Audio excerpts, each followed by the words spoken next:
Mangalagiri MTMC కార్యాలయం వద్ద engineering కార్మికులు చేస్తున్న సమ్మె మంగళవారంకు 3వ రోజుకు చేరింది. ఈ కార్యక్రమంలో సిఐటియు నాయకులు ఎం రవి, ఎస్ఎస్ చెంగయ్య, ఎం బాలాజీ, కె శ్రీనివాసరావు తదితరులు పాల్గొన్నారు.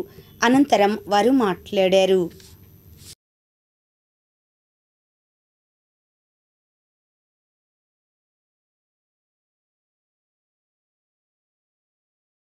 నారాయణ గారికి అర్జీలు ఇస్తా ఉన్నాం. అయినా సరే ప్రభుత్వం ఏమాత్రం స్పందించలేదు. ఇప్పటివరకు నిర్లక్ష్యం చేస్తున్న ఫలితంగా గత్యంతరం లేని పరిస్థితుల్లో ప్రభుత్వం బలవంతంగా ఈరోజు ఇంజనీరింగ్ కార్మికులు రోడ్డు మీద నెట్టబడ్డారు. ప్రభుత్వం నిర్లక్ష్యం వలన నెట్టబడ్డారు.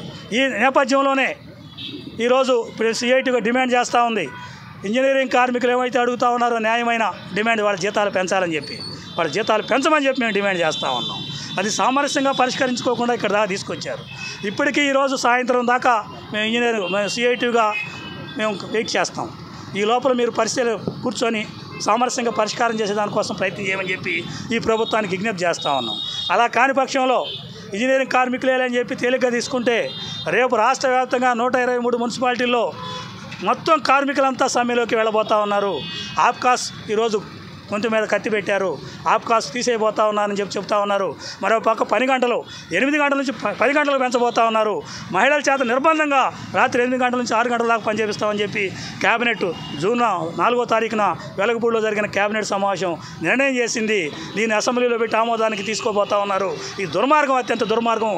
ఈ భారతదేశంలో ఎక్కడ ఏ రాష్ట్రంలో లేని విధంగా 8 గంటల పని 10 గంటలకు పెంచడం అనేది కార్మికుల మీద ఈ ప్రభుత్వం కక్ష కట్టిందా? గత 3 రోజులుగా రాష్ట్ర వ్యాప్తంగా మున్సిపాలిటీలు, కార్పొరేషన్లో ఉన్నటువంటి ఇంజనీరింగ్ కార్మికులు తమ కోరికల సాధన కోసం సమ్మె చేస్తున్నారు. ఆ సమ్మెకి పూర్తిగా మద్దతు తెలియజేస్తున్నాం, సంఘీభావం తెలియజేస్తూ ఉన్నాం. ఆ సమ్మె జయప్రదం కావాలని చెప్పేసి కోరుకుంటా ఉన్నాం. అయితే ఇవాళ ప్రభుత్వం అనుసరిస్తున్నటువంటి పద్ధతులు చూస్తే చాలా బాధాకరంగా ఉన్నాయి. వాళ్ళ మున్సిపల్ శాఖ మంత్రిగా ఉన్నటువంటి నారాయణ గారు రాజధాని గురించి, రాజధానిలో ఉన్నటువంటి ల్యాండ్ పూలింగ్ గురించి, రాజధాని యొక్క చట్టాల గురించి, విస్తరణల గురించి రోజు మాట్లాడుతూ ఉంటారు.